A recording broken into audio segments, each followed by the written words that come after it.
How to Train Your Useless Dragon by Mika Crispy on AO3. Chapter 8. How to Make a New Friend.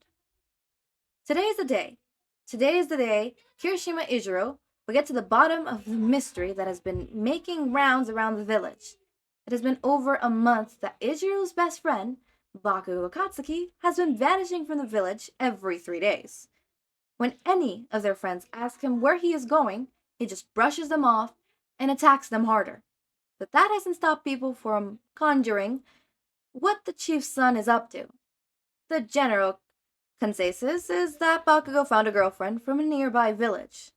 Kaminari complains loudly to anyone who wants to hear about how unfair that Bakugo got himself a girlfriend, but is too stingy to take his friends with him to one of the dates so that they can get to know their girlfriend's friends.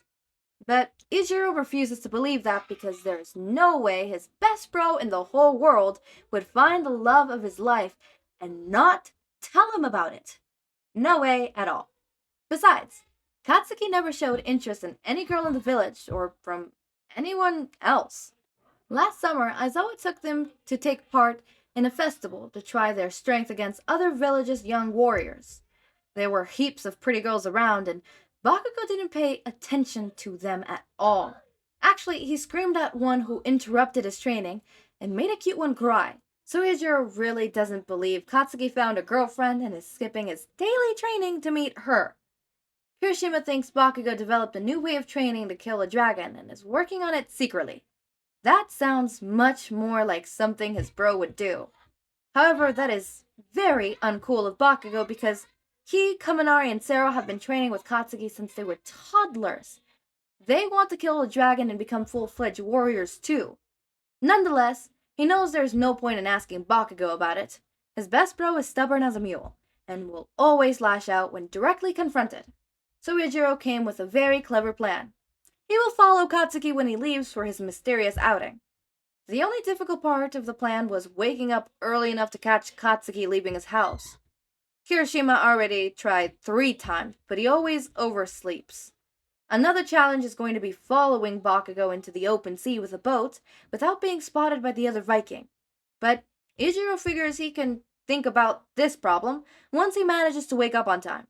And now he did, so all he has to do is wait for Bakugo to show up at the beach while hiding behind one of the fishermen's boats. And that's what Ijiro did.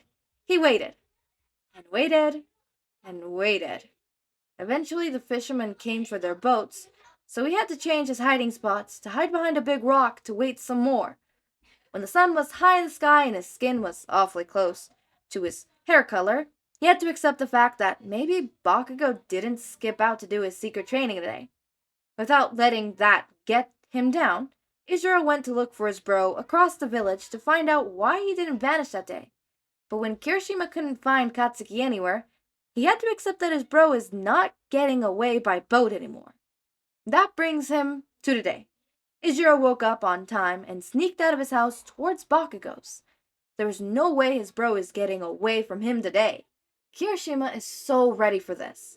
He has a water pouch filled, his best axe sharpened, and he even put on his good boots. Now it's just a matter of waiting for Katsuki to show up. And right on cue, Katsuki leaves his house by the back door, pulling a very large crate. Maybe it's filled with training gear. No, he just lifted the crate and rested it on his shoulder. It must be empty, or else he wouldn't be able to do that. Why is he leaving his house with an empty box? Another oddity is that Bakugo didn't take the path towards the beach, but towards Aizawa's house. Is Aizawa training Katsuki in secret? Maybe that's it. It makes sense since Bakugo is the chief's son. He ought to receive more training than the rest of the young Vikings. Should Ijiro still spy on his friend if he is training with his older mentor?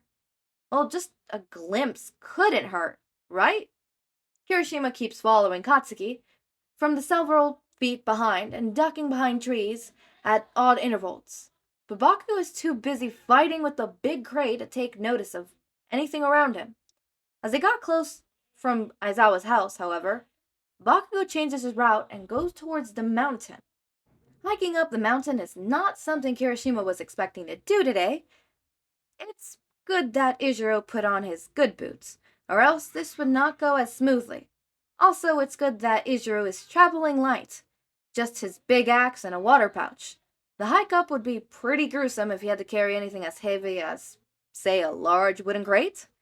Bakugo seems to be struggling a little. Maybe that is the training exercise. They take some good time to go up the top of the mountain. In regular conditions, this probably would have been faster, but Bakugo was hindered by the crate, and Izuru needed to keep a good distance from his bro to maintain his presence a secret.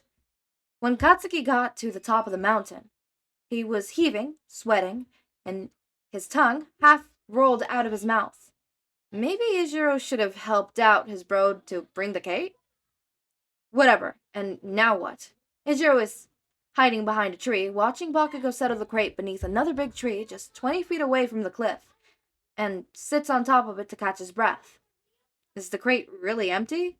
Maybe it was hiking equipment, and his bro needed to climb down the cliff? That is incredibly dangerous. His bro is going to die if it comes to that. Izuru will have to intervene. Or maybe somebody else was right, and Bakugo really is here to meet his girlfriend. This place certainly is nice enough. The mountaintop is a small leveled field of grass with big trees around. Maybe the crate is full of gifts for her? But why would he bring so many gifts? Is she a gold digger? Only interested in his bro for the riches of their village? That could be it. Their village is widely known for their prickled rashes.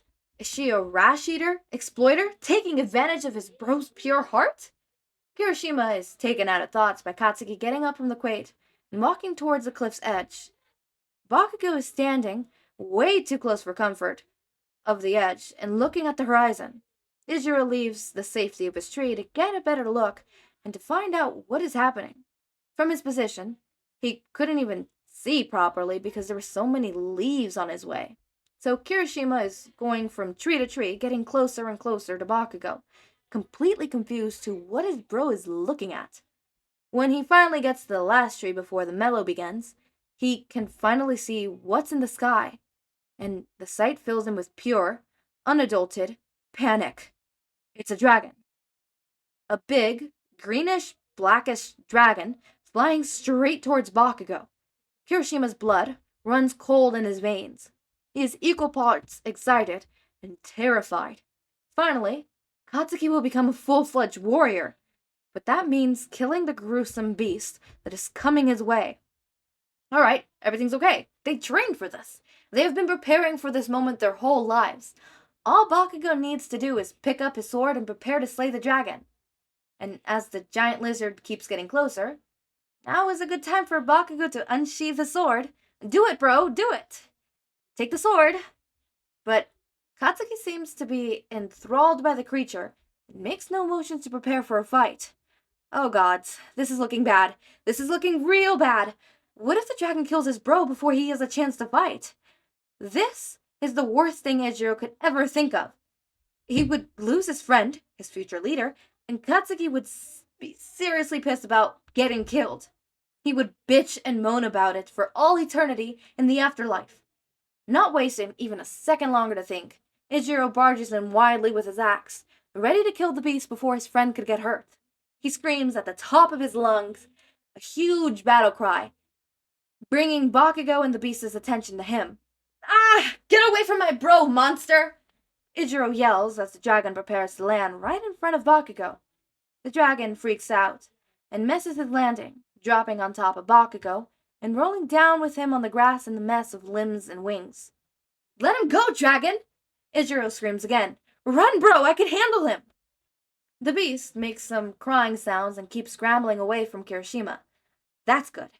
If the beast is afraid of Izuru, maybe it won't eat Katsuki and... Stop it! Stop! Fucking hair for brains! Drop your fucking axe or else I'll kill you!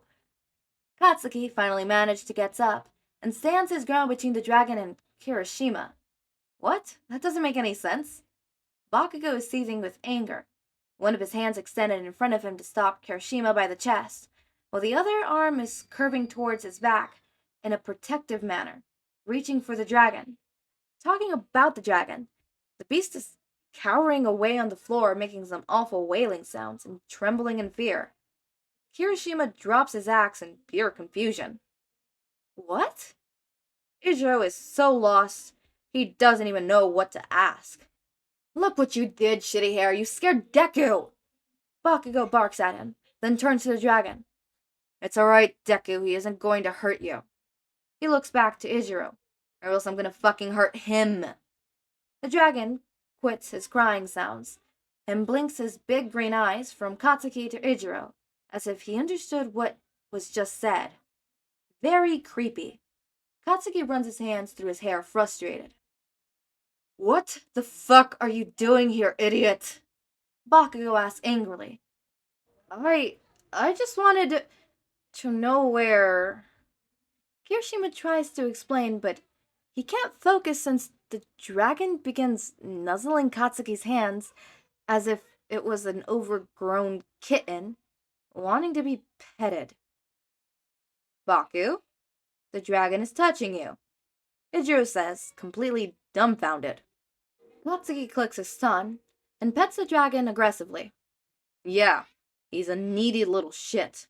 Since you scared him, he'll probably be this clingy mess the whole fucking day. I scared it? I thought it was gonna kill you, Kirishima says, exasperatingly. As if he fucking could. Katsuki rolls his eyes. And he is a he, not an it. Don't be fucking rude, shitty hair. And then the dragon transforms into a boy in front of Ijiro's eyes. Still sitting by Katsuki's feet and rubbing the top of his head against Bakugo's hand. But now, instead of smooth scales, Katsuki was petting fluffy dark green curls? The boy was about their age and was wearing some dark green pants and a white shirt that looked too big for his skinny body. He had a fearful expression and unshed tears in his eyes that melted Ijiro's heart instantly. Kachan, don't let him kill me, the boy pleaded. He ain't gonna fucking kill you, Deku. Fucking chill, alright? This is Kirishima. He is the least useless extra that I command back in the village. Bakugo explains, annoyed, but still petting the boy's hair. The boy, Deku, gets up from the floor and checks Kirishima out warily for a few seconds, before opening a big smile. I'm Izuku. Are you Kachan's friend? Hi there? Izuku? I'm Kirishima. Did you see the dragon that was just here? I swear I saw him just a few seconds ago, Ijiro says, looking around in a daze. Izuku laughs openly. I'm the dragon, silly. Oh, sure, Kirishima says, and tries giving back a smile, but the world goes black around him and he plops to the ground, completely passed out. Ijiro wakes up sometimes later, propped against a tree trunk. Bakugo and the other boy are sitting in front of him and looking at him effectively when he blinks his eyes open. See? Told you he was alive. Bakugo grunts to the boy. He looked pretty dead, Kachan, Izuku says worriedly. Well, serves him the fucking right for following me in secret. The Viking sneers. Hey, I wouldn't have trailed after you if you just said where you were going, bro. Kirishima managed to combat, even though he still feels a little groggy. Sure, because I'm gonna meet my magic dragon. Would sound great. Bakugo idolizes while rolling his eyes. Magic dragon? What do you mean there is a magic dragon? Ijiro feels like his brain is floating in wire, because nothing seems to make sense. Actually, all dragons are magic. I'm the only one who talks to humans, though, Izuku says, pointing his finger to his cheek in a thoughtful expression. What? How? Kirishima mumbles, incoherently. Bakugo rolls his eyes and huffs before answering. Shit is simple. Hair for brains. Dragons have magic that allows them to take form of humans and talk to us. Deku here is a dragon, and we have been meeting every 3 days to train together. That is the important shit. The rest you will understand eventually. Now tell me, did anyone else come up this mountain with you? No, I came alone, Ijiro answers, still confused, but now he looks at the boy dragon with whole new eyes. A magic dragon that didn't want to kill them, and he could talk? This is incredible. Not even dunce face, soy sauce, Katsuki insists. No, no one. I didn't even tell them I was following you. I knew you would be pissed if you found out. Kirishima answers while poking Izuku's cheek to see if the magic made the boy real. How the fuck haven't I caught you following me? It must have been that stupid box. It was such a fucking pain in the ass to bring that up that I got distracted. Bakugo grunts, more to himself than to others. What is in the box anyways? Kirishima asks curiously, as if it was the real mystery here today. It's just an empty box. Katsuki grunts, but Izuku interrupts. You brought the box? That's great, Kachan. What's the box for? Kirishima insists. He already has way too many unanswered questions. He will find out why Bakugo hyped up the mountain with an empty crate. To stow away my saddle, Izuku answers with a smile. Kachan made me a special saddle, and we don't want to get it ruined from staying in the rain, so now Kachan brought a box. Kachan? Who is Kachan? It's official. Absolutely nothing makes sense in this world. This is Kachan, the boy says, pointing to Bakugo, who just rolls his eyes. And I'm Izuku, and what's your name again? Kirishima. I'm Kirishima Izuro. Nice to meet you, Kirishima Izuro, Izuku says with a bright smile, and Kirishima can't help but smile back. What the fuck? How come you can pronounce this loser's name? Bakugo screams in anger. I don't know, maybe I just got better with human language, Izuku says, tilting his head. Then fucking say it. Bakugou Katsuki. Bakugo barks at the boy. Katsuki. Izuku tries, and Kirishima swears he never saw his bro go through so many shades of red on his face. Basuri? Katsurui. Ugh! Katsuki pulls the hair on his head, his face getting closer to purple now. Wait, a saddle? As in a horse saddle for a dragon? Ichiro decides to bring them back to more important information.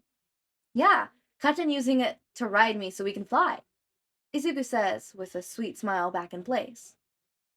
Wow, do you really fly with a dragon? Bro, that's incredible, Kirishima explains, amazed. Sure I do, Katsuki says smugly. Deku and I are getting pretty good with this whole flying shit. Can I try? Ichiro's eyes sparkle with the idea of flying on the back of a dragon. He receives two simultaneous answers. Hell, sure, no. Bakugo and Deku turn to each other, both with annoyed looks in their face. Guys? Kirishima tries to break their standoff. Why wouldn't Kirishima be allowed to fly with me, Kachan? It's my back and my saddle. Izuku interjects. Don't try me, fucking Deku. You are my useless dragon, and I'm the one who made that saddle, so only I'm allowed to ride you. Bakugo barks back. Okay, we can leave that for some other time, Ichiro says, breaking them off. Now, tell me more about this whole magic dragon business. They did.